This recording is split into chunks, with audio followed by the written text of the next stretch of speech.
کہ یہ شرط لگائے. امیر المومنین حضرت عمر بن خطاب نے تمام مصروفیات کو چھوڑ کر کے فلسطین کا سفر شروع کیا. لمبا واقعہ آپ سنتے رہتے ہیں. غلام بھی ساتھ تھا, اونٹنی پر سفر تھا, کیونکہ جہاد سے مقصود خون ریزی نہیں ہے. جہاد سے مقصود قتل و قتال نہیں ہے. جہاد سے مقصود اعلاء کلمۃ اللہ ہے. جہاد سے مقصود امن کا قائم کرنا ہے. جب حضرت عمر بن خطاب نے دیکھا کہ بغیر لڑائی کے اللہ تعالیٰ یہ فتح دے رہے ہیں, تو انہوں نے جب سفر شروع کیا, جب وہاں پہنچے تو اب پیمند لگے ہوئے ہیں.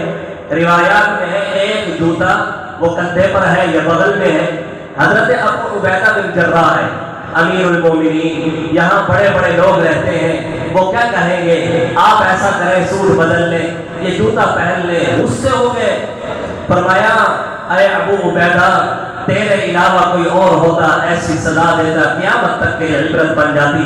اللہ تعالیٰ کے حبیب نے آپ کو لقب دیا ہے لِكُلِّ أُمَّةٍ أَمِينٌ وَأَمِينُ هَذِهِ الْأُمَّةِ أَبُو عُبَیدَةَ بْنُ الْجَرَّاحِ. ہر امت کا ایک امین ہوتا ہے.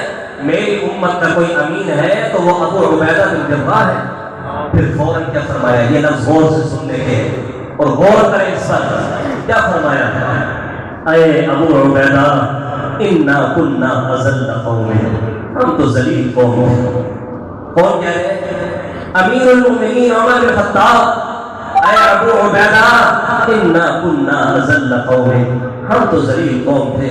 فَأَعَزَّنَا اللَّهُ بِالْإِسْلَامِ, اسلام نے ہمیں عزت دی ہے. فَمَهْمَا نَطْلُبُ الْعِزَّةَ بِغَيْرِ مَا أَعَزَّنَا اللَّهُ أَذَلَّنَا اللَّهُ. اے ابو عبیدہ, اگر اس دین اور قرآن کو چھوڑ کر کے کسی اور چیز میں عزت تلاش کرو گے, اللہ پہلے کی طرح ذلیل کر دے گا.